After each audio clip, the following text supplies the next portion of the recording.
নমস্কাৰ, মই আজি বৰ্তমান উপস্থিত আছোঁ তিতাবৰ ষ্টেচন তিনিআলি আৰু ষ্টেচন তিনিআলিত এজন যুৱকে আজি বহু কষ্টৰে এখন গেলামাল দোকান আৰম্ভ কৰিছে আৰু এই যুৱকজনে বহু কেইবছৰ বেলেগৰ দোকানতে কৰ্ম কৰি আছিল আৰু বেলেগৰ দোকানত কাম কৰি আজি তেওঁ নিজে এখন দোকান খুলিবলৈ সক্ষম হ'ল আৰু এই দোকানখন হৈ গ'ল ষ্টেচন তিনিআলিত বৰ্তমান আছে। এয়া হৈছে হৰি ওম ষ্ট'ৰ আৰু এই ষ্ট'ৰত আমি তেওঁৰ পৰাও আমি কিছু কথা জানিবলৈ চেষ্টা কৰিম আৰু কি বস্তু পায় আমি সকলোখিনি জনাবলৈ আপোনালোকক চেষ্টা কৰিম। আহক আমি তেওঁৰ পৰাও আমি কিছু কথা জানিব। এইখনেই হ'ল সেইখন দোকান তেওঁ ভাগৰ আৰু হৰি ওম ষ্ট'ৰ আৰু এইখনেই হ'ল তেওঁলোকৰ দোকান। আজি শুভ আৰম্ভ কৰিছে আৰু তেওঁলোকৰ দেউতাক মাক সকলোৱে এটা মনত আনন্দ লৈ আজি দোকানত আমি বহি থকা দেখিবলৈ পাইছোঁ আৰু বৰ্তমান আমি যিজন যুৱক এই যুৱকজন আমি বৰ্তমান এতিয়া পাইছোঁ আৰু এই যুৱকজনক আমি কিছু কথা আমি জানিবলৈ চেষ্টা কৰিম আৰু এই যুৱকজনৰ নাম হৈ গ'ল গৌতম মালাকা আৰু গৌতম মালাকা আমি সুধিম যে ইমান বছৰে বেলেগৰ দোকানত কৰ্মৰত হৈ আছিলা আৰু ব্যৱসায়ো বহুত শিকিবলৈ সক্ষম হ'লা, আজি এখন নিজেই তেনেকুৱা এখন দোকান আৰম্ভ কৰিবলৈ পাই কেনেকুৱা আনন্দ হৈছে? কেনেকুৱা অনুভৱ হৈছে? অনুভৱটো খুবেই ভাল আৰু খুবেই দুখ লাগিছে। দুখটো এইটো কাৰণে ষ্ট্ৰাগল যিটো আমি কৰি আহিলোঁ প্ৰথম পৰ্যায়ৰ পৰা আনৰ দোকান পৰা আদি কৰি বহুত কষ্ট কৰিছিলোঁ। গ্ৰছাৰী কাম কৰিছিলোঁ, আনৰ দোকানতে মই চেলছমেন হিচাপে কাম কৰিছিলোঁ। এতিয়া সেইটো পৰ্যায়ৰ পৰা এইটো পৰ্যায়লৈ আহিছে, খুবেই আনন্দিত।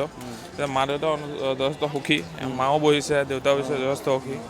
এইটোৱে আৰু যাতে ভগৱন্তই আৰু আগলৈ লৈ যাওক সেয়ে কামনা কৰিছোঁ। আপোনালোকৰ আশীৰ্বাদ লাগিব, তিতাবৰ ৰাইজৰ আশীৰ্বাদ লাগিব, সকলো মৰম চেনেহ। আৰু ইয়াত কি বস্তু পোৱা যায়?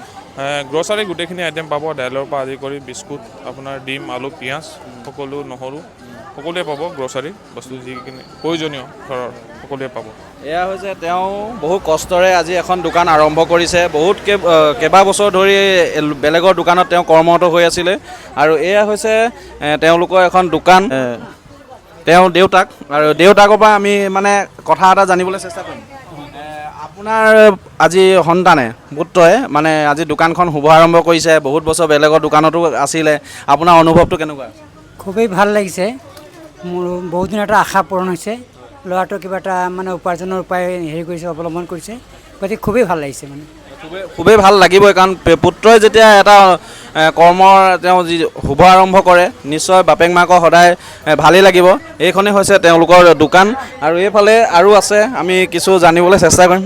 আজি স্থানীয় ৰাইজো আছে, স্থানীয় ৰাইজৰ পৰা আমি জানিবলৈ চেষ্টা কৰিম। আপোনাৰ কেনেকুৱা অনুভৱ হৈছে যে আজি এজন যুৱকে ইয়াত এখন দোকান প্ৰতিষ্ঠা কৰিছে? তেওঁ বহুত দিন বেলেগৰ দোকানৰ লগত কিন্তু কৰ্মৰত কৰি আছিলে, আজি তেওঁ নিজে এখন খুলিবলৈ সক্ষম হ'ল। আপোনাৰ কেনেকুৱা অনুভৱ হৈছে? বহুত ভাল অনুভৱ। গৌতম মোৰ নিজৰ ল'ৰাৰ নিচিনা, আজি বহুত ভাল অনুভৱ হৈছে আৰু তেওঁ মানে উজ্জ্বল ভৱিষ্যত কামনা কৰিছোঁ। নিশ্চয়। বৰ্তমান আমি খুৰাকক লগ পাইছোঁ, খুৰাকৰ পৰা আমি জানিব, আপোনাৰ কেনেকুৱা অনুভৱ হৈছে? মানে ভাল লাগিছে। আগতে লোকৰ দোকানত কাম কৰিছিলে, এতিয়া নিজে খুলিছে, আগলৈ সি মানে ভালকৈ চলক, উন্নতি কৰক, সেইটোৱে মোৰ ভগৱানৰ ওচৰত কামনা। ধন্যবাদ। এয়াই হৈছে সেই যুৱকজনৰ এখন দোকান হৰি ওম ষ্ট'ৰ। আপোনালোকে আহিব ষ্টেচন তিনিআলিত, তেওঁ আৰম্ভ কৰিছে। ধন্যবাদ।